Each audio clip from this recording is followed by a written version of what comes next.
Suuta jennee halkan walitti dabarraa.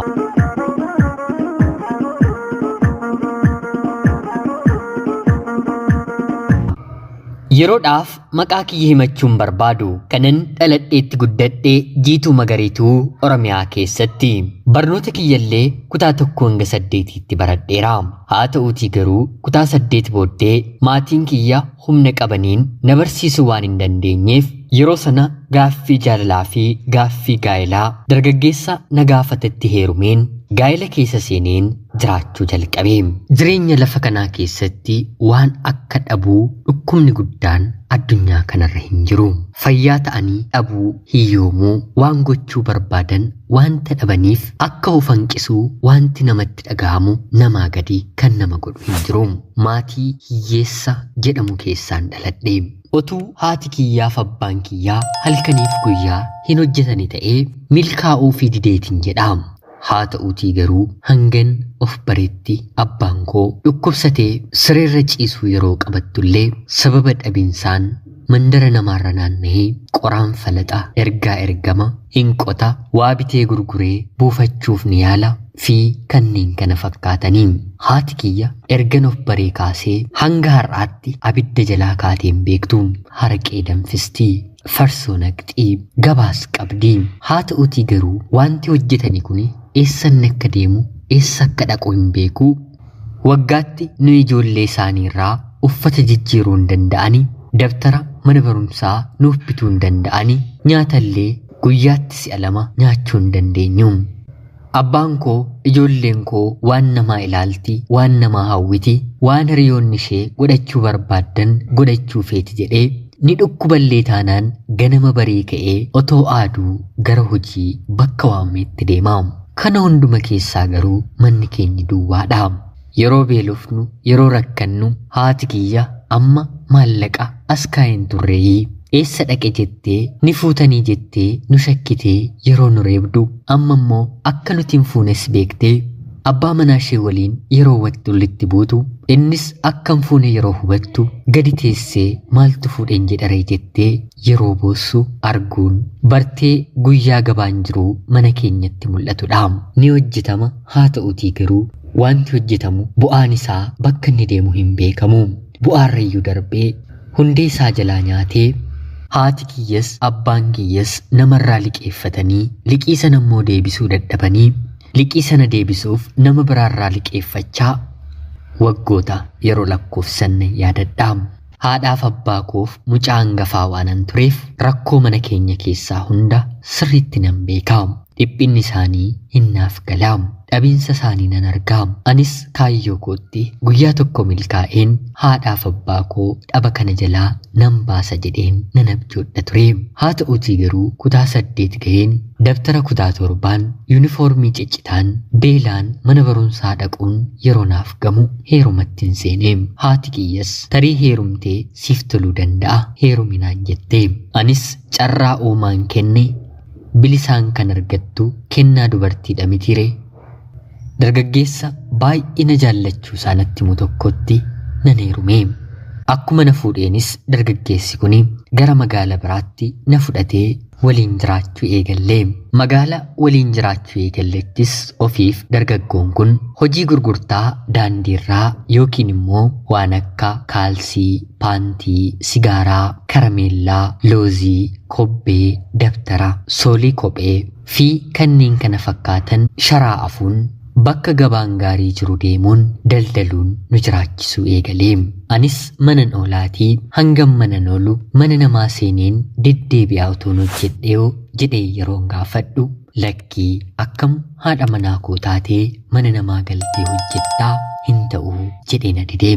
Anis bakka inni hojjetutti bakka inni jirutti laaqana isaa fiigeessaa jaalala gaarii waliin dabarsaa waggaa 2 waliin dabarsine. Hanga waggaa 2tti ani qoricha ulfaa fudhu baadhus haa ta'uutii garuu daa'imni gadameessa koo keessatti uumamuu didee. Waggaa 2 booddee garuu mana amantaa garaagaraarra naanna'een rabbinaaf milkeessee daa'imni gadameessa koo keessatti uumame. Abbaan manaan koos natti gammadee jaalalli keenyi kan duraarra dabalee waliin jiraachuu itti fufne. haa ta'uutii garuu daa'ima garaatti godhadheen baatii 5 torbee 2 yeroon fixutti abbaa manaa kiyyaaf laaqana geesseen otoon deebi'aa jiruu ganna dhaatii roobni daandii irratti natti dhufe. Anis dibaabee qabadheen manaa waan hin baaneef hanga roobni darbutti mana namaa jalan dhaabbadhe. Roobni yeroo caamus suuta jedheen keessa deemuu eegale. Daandii guddaarraa gara daandii manni keenya dhiyaatutti tarkaanfachuuf yeroon jedhu lolaan bo'ii gidduu bal'inni ishee meetira 1 hin guunne ni jirti ture. Anis boolla sana suuta jedheen nan tarkaanfadha jedheen miilla kiyya yeroon kaasu otoon gamatti hin ce'iin miilli koo duubaan mucucaatee bo'ii lolaa sana keessatti ulfa ta'een kufe.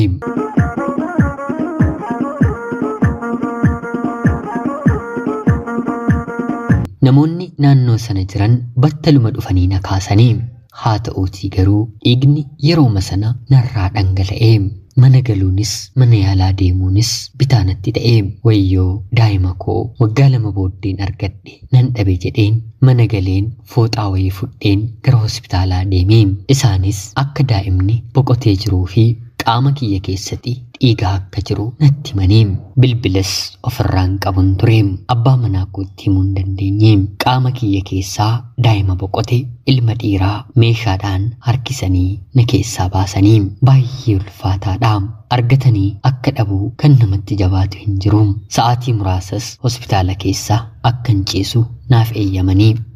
Abbaan manaa koos namoonni muraasa hospitaala keessaa waan beekaniif isa bira yeroo darban yeroo gara mana isaaniitti galan daandii irratti akka itti naaf himan akkan hospitaala jiru itti maddee innis za'a 12tti dhufee na qaqqabee waan ta'es baree boo'ee. Kanfaltii barbaachisus erga narraa raawwatee booda naannoo galgala toora za'a 2tti gara mana keenyaatti deebinee. Anaaf imimmaan naaf dhaabbachuu yeroo didu abbaan manaan koo dhiisi. Rabbi kabraa yeroodhaan bakka nuuf buusa jedhee na jajjabeesse. Anis tole jedheen jajjabaachaa baatii 4 baatii 5 ammas daa'ima argachuuf yaalii gochuun eegalee. Haa ta'uutii garuu naaf milkaa'uu didee. Otuma ijji kiyya arguu fuulli abbaa manaa koo natti jijjiiramuu jalqabee. Kanaanis mana ooltaa maaliif hojiin hojjettu jedhee na gaafate. Anis mana ooluun yaada kana keessatti of ceephaasisaa jiraachuun na jibbisiiseera. Hojii naaf barbaadeetii nan hojjedhaa ganama baheen galgala deebi'aa jedheen deebiseefi. Kanaan innis hojii naaf barbaaduun hoteela keessa keessummeessituu akkan hojjedhu naaf argee. Anis hojjechuun eegalee.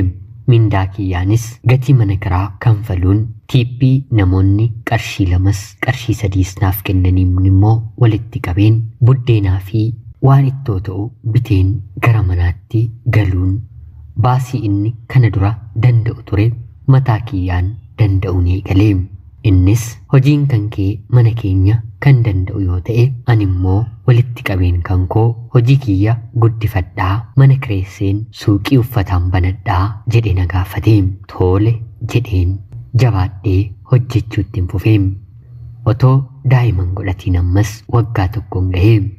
Yeroon waggaa 1 guutuu kireeffattoota gara biraa mooraa kiyya keessa jiraatan irraatii oduun taane dhagahuun eegalee. Yeroo ati hojiif manaa baatu abbaan manaan kee dubartii gara biraa fidee waliin oolaa. Sa'aatii dhufaatii kee waan beekuuf sa'aatii dhufaatii kee irratti immoo ni gaggeessaanii jedhanii natti haasa'anii. Nama 2 3 irraa dhagaheen dhumarratti gaafa inni kana na godhu natti himaa jedheen bilbila nama biraan hojjedhu kenneefiin gara hojii koo deemee. Walii galeen bulee masaa naannoo toora za'a 4 irratti naaf bilbilanii. Kottu fidatee dhufeeras naan jedhanii. Akka nama haati yookiin abbaan jalaa du'ee bilbilaan itti himanii daandii irra deemuu dhaqni koo na qorree maal akkan argu rifachaa gara mana kootti deemee. Nyaatanii hojjedhe otoo nyaatanii irraan hin bahee. Eenyu waliin dhufte jedhee yeroon gaafadhu obboleettii kiyyadha intala daadaa koodha jedhee washakkatu eegalee. Manaa baateetti jettee dubartii gara biraa fiddee dhufuu jalqabde miti. Dura gurra kootiin hin dhagaa har'a garuu ija kootiin hin arge. Lamaan keessan albee kanaan otoo isin hin kukkutiin dura amma dafaa mana kanaa bahan jedheeniim. Battaluma lamaan isaanii gadhiisanii bahaniim. Aariin gaddeen gara hojiitti sotoon deebi'iin hamma galgalaatti manuman tureem. Abbaan manaan kiyyee hin dhufneem. Buleen gara hojii yeroon deemu gara manaatti dhufee uffataa fi kansaa kan ta'e hunda fudhatee ati yoo naaf da'uu didde ani dhala malee naaf haaree jedhee waraqaa irratti naaf barreessee sireerra kaa'ee dhiisee baheem. Galgala hojiitti dadhabeen gaafan deebi'u waraqaa sanan argeem. Abbaan manaan kiyyaa na dhiisee deemeem. Kanaan qofaa ta'een dhiphina sammuu rakkina gaa'ela keessatti daa'ima dhabuurraan nama mudatu danda'een qofaa kiyya magaala guddaa keessa jiraachuun jalqabeem. Guyyaan gara torbaniitti, torban gara baatiitti, baatiin immoo gara waggaatti utuu jijjiiramanii hojii makana hojjechaa manuma kana keessa jiraachaa waggaa 12 dabarsee. Takkaa maqaan naaf kennameera dhala godhachuun dandeessuun jedhameem. Dhala godhachuufis yaaleen ture. Dhiira na fuudhuufis na jaallachuufis natti dhiyaatu dhalli na didee jennaan abbaan manaan koo na dhiisen jedha. Isaanis narraa yaalanii dhala kan hin godhanne waliin hin jiraannu jedhanii hunduu narraa fagaataniiru. Waggaa 12 turtii kana keessatti gaafa gaddan halkanuu namaan bari'u jedhama mitiire. Guyyaan tokko tokkoon ishee akkatti naaf dabartu anatu beekaam. Hanga waggaa 12tti abbaan manaan kiyyas ijoollee 4 dubartii mana koo keessaan baaseerraa fuudhee waliin horataniiru. Isa na beekuuf, isa na ilaaluuf jireenya jibbisiisaa waggaa amma kanaa dabarseellee ijoolleen fakkaadhaam. Kanaan turtii waggaa 12 booddee mooraa mananii kireeffadhee jiraadhu. Haati manaan isaa waggaa 2 dura kan boqotte waliin haadha manaasaa waliin ilma tokko kan qabu. Ilmi isaa yuunivarsiitii irraa eebbifamee hojiis asuma magaala kanatti qabattee waliin kan jiraatu. Abbaan manaan kottu walitti gallee waliin jiraannaa hundaafuu atis anis qofaadhaa jedhee na gaafataam. Seera qabeessaanis jaarsa gara maatii kootti ergee bulchiinsa magaalaatti deemnee waliif mallatteessinee nama guddaa kana waliin haadha manaaf abbaa manaa taanee waliin jiraachuu eegallee. Waan hundumaafuu rabbi guyyaa qaba mitiire. Kan nama ajaa'ibu nama kanatti heerumeen baatii 3tti ulfaa'e. Waggaa 12 dhiira hedduurraa yaalaa kanan ture baatii 3tti nama kanarraan ulfaa'e. Ani ofii kiyyaaf dhugaayyuu natti hin fakkaanne. Akka kaleessaa bakka hojiitti illee rakkoon akka nan mudanneef jedheen abbaa manaa kiyyaan hojiin dhaabaa jedheen gaafadheeni. Innis dhaabii jedhee na dhaabsisee. Sababiinsaa ofiis hojii qaba. Gatiin mana kiraas sirriitti haala gaariin nu jiraachisuu danda'am. Namni itti heerume umriidhaan dachaa kiyya ta'uuf xiqqumatu isa hafaam. Kanaan baatiin 9 guutee intala dubaraa baay'ee bareeddu tokkon argadhe. Innis haadha manaasaarraatii ilma dhiiraa tokko qofa argatee daa'ima waan dhabeef baay'ee gammadee. Kanaan maatiin kiyyas maallaqa ergeefiin dhufanii na ilaalanii nu eebbisanii gara biyyaatti deebi'anii. Jireenyis anaaf akka haaraa taatee iftee gadda sana keessaa na baastee ija daa'imaan na gammachiisuun Waaqayyo na yaadateera jedheen jiraachuutti hin fufee. Kanumaan utuu jirru ilmi abbaa manaa kiyyaa nan fuudhaa jedhee abbaa isaa gaafate. Abbaan isaas ati kanaaf naageenyaan cidha gaariitiin baasii hunda danda'een sin fuusisaa yeroo barbaaddetti jaarsummaa siifan deemaa jedhee deebiseefi. Anis nan gammadee. Ilmi abbaa manaa kiyyaa baay'ee nama gaariidha. Nama amantaa isaatti cimaa, qalbii gaarii qabu, sammuu inni qabu eenyullee kan hin qabne, fageessee kan yaadu, nama qixxee godhee kan ilaaludha. Kanaaf otoo fuudhiin dura jaalallee kee fideetii natti argisiisii jedheen gaafadheen. Anis yeroo kan innis tole rakkoon qabu jedheenaaf deebisee. Guyyaa 2 booddee konkolaataa kontiraata fudhatee jaalallee isaa fidee dhufee. Yeroon ijaan argu na weeraree. Dhaabbattee miillaan deemuu hin dandeessu. Wiilchariidhaan deemtee.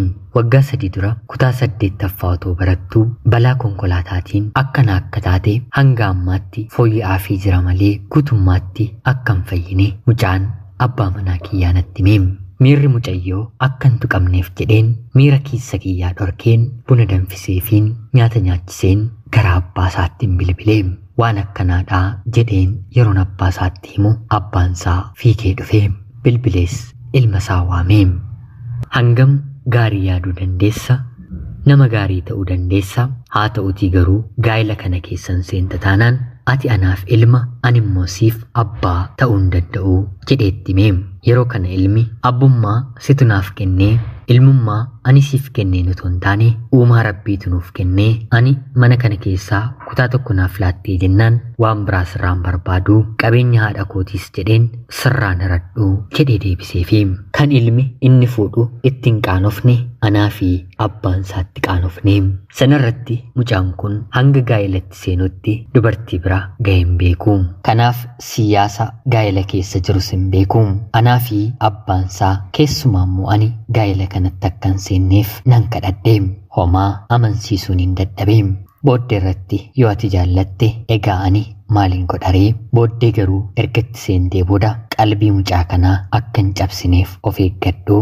Abdii taatee fi gaa'ela dhaabbadhe jettee waa biraa keessa akka hin seennee jedheen akeekkachiise. Kanaan abbaan isaas cidha nan godha kan jedhe dubartii fayyaa taate yoo fuute malee hin godhu jedhee didee.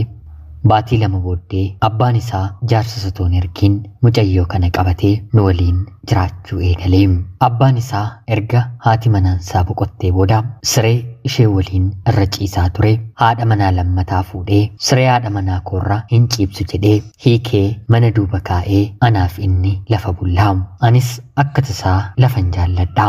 Kutaawwan manaa nuti keessa jiraannu baay'ee babal'oodha. Kutaan ciisichaa, kutaan saalonii, kutaan keessummaa hundisaayyuu baay'ee babal'aadha. Bara gaarii mana ijaaramedha. Kanaan otoo jennuu baatii tokko, baatii lama, baatii sadii otoo jennuu ilmi abbaa manaa kiyyaa fuudhee naannoo baatii jahaffaa irratti akkoon kiyya haati koo ni boqotti. Anaa fi abbaan manaan koos daa'ima keenya qabannee gara gadda kanaa deemnee nagaan gadda irratti hirmaannee utuu deebi'aa jirruu konkolaataan daandii irraa maqee nu jalaa galagala. Gara nama 63tu konkolaataa kana keessa jira. Abbaan manaan kiyya daa'imni akka hin miidhamneef jedhee karaa sibiilli jiru of qabuun konkolaataan si'a 3 galagalee yeroo dhaabbatu abbaan manaa kiyya dabalatee namni 6 konkolaataa kana keessatti baay'ee miidhamaa. Rabbiif haa galatu namni du'e hin jiru. Abbaan manaan koo dugda isaa si'a 3 galagalu konkolaataan sibiilli daa'ima keenyarraa dhorkuuf jedhee itti hirkatee rukuchaanii ture. Kanaan guutummaa guutuutti dugdi isaa har'a hojjechuu dadhabee sibiilli keessa nam'ee fi qabattoodhaan hidhamee yoo guddate of danda'ee kan dhaabbachuu danda'u daqiiqaa 5 sanaan ala ciisaa oolaa. Mana yaalaas yaallee wanta danda'amu hundumaa dadhabnee booddee irratti baatii 4 booda kana fayyisuu kan danda'u karaa nyaataa yoo ta'e malee karaa saayinsii fayyaa kanaan ol deemuu hin dandeenyu jennaan manatti gallee. Kanumaanuu waliin jiraachuutti fufnee. Abbaan manaan kiyya sa'aatii dheeraa soofaarraa televezyiinii banatee hojii dhiisee ilaalaa oolaa. Maddi galii keenyas gatii mana kiraa ture. Gatiin mana kiraas sirriitti nu jiraachisa. Kanaan otuma jennuu otuma jiraannuu ilmi abbaa manaa fuudhee waggaan lamni darbaa. Turtii waggaa lamaa booddee ilmi abbaa manaa waan si mari'adhaa jedhee na gaafata. Anis maalinni jedhee yeroon gaafadhu ani haadha manaa koo waliin jiraachuun dadhabee ishee waliin ciiseen gammaduu hin dandeenye dhukkubbii malee miira kan jedhamu gonkumaan qabdu maallaqa kanfaleen dubartii diidaa fayyaa waliin ciiseen ture. Haa ta'utii garuu garaagarummaa guddaan argee akkamittiin kana waliin umrii koo guutuu jiraachuun danda'a jedhee na gaafate. Yeroo kanaanis ati isa umrii kee guutuu jettaa konkolaataan erga galagalee booddee anaa fi abbaan kee waliin ciisnee hin beeknu. Ani yeroo hundaan barbaada inni garuu kana gochuu hin danda'u. Kanaaf amma anumattuu wanti hin godhu bitaanatti galee jira. Kan keellee durumaayyuu sitti mee jennaan na dhaga'uu diddee itti seentee amma danda'ikaa takkaawatti seenteettaa jedheen isatti dubbadhe. Kanaan innis ana biras karaa abbaasaa rakkoon akka jiru hubatee ija haadha manaasaa fi ija abbaasaa ilaallachuun na tuttuquu jalqabe. Daa'ima otoo rabbinaaf kennee lammaffaa sadaffaas umriin kootoon darbiin qabaachuu nan barbaada. Fayyinni abbaa manaas ta'e fayyinni haadha manaa ilma abbaa manaa kiyyaa baay'ee yaaddessaadha. Kanaan anaa fi ilmi abbaa manaa kiyyaa halkan mana keessa wal barbaannee innis haadha manaa isaa biraa ka'ee anis abbaa manaa kiyya biraa ka'een walitti darbuu daqiiqaawwan muraasaaf waliin ciisuu eegallee. Wanti kun nu biratti araada ta'ee itti fufuu jalqabeem. Kanaan otoo hin jiruu haadha kiyyaaf bilbileen wanta irra jiru daa'ima godhachuu akkan barbaadu haa ta'uutii garuu abbaan manaa koo kanaaf hanqina akka qabu yeroon itti himu namni yeroo dhukkubsatu dhiisaniin deemanii bara qofaa taate bara daa'ima dhabde Rabbi karaa isaa dhufee daa'ima siif kennee kan qabdu Rabbi siif eebbisnaan si gaanaan jedhe.